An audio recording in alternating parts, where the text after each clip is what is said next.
Hello বন্ধুরা, কেমন আছো সবাই? আমি পায়েল আবারও চলে এসেছি তোমাদের জন্য দারুণ একটা ভিডিও নিয়ে। কিছুদিন আগে আমি গেছিলাম বোলপুর শান্তিনিকেতনে।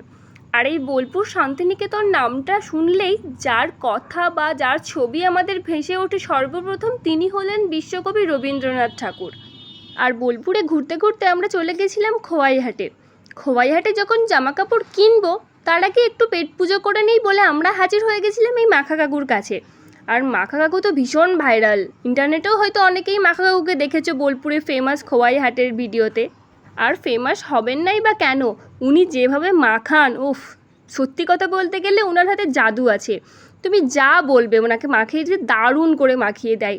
আমি এখন ভিডিওটা পরে এডিট করছি, বাট আমার বিশ্বাস করে এখন খেতে ইচ্ছা করছে। উনি তো ওনার কাজ করছিলেন, বাট আমি এত কথা বলি কন্টিনিউ আমি ওনার সঙ্গে বকবক বকবক করছিলাম, কোনটা খেতে কীরকম টেস্ট লাগে, কোনটা মাখালে কত বেশি ভালো লাগে, কোনটা কতদিন থাকে এবং ওখানে কি কি আচার পাওয়া যায় সমস্ত নিয়ে প্রচুর কথা বলছিলাম আমি। তাই উনি আর চুপ থাকতে পারছিলেন না।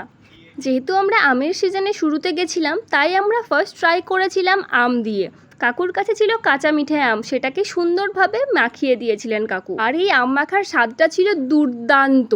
যদি কেউ কখনো বোলপুর খোয়াইহাটে আসো, প্লিজ আমি রিকোয়েস্ট করবো এই মাখাটাকে মিস করো না।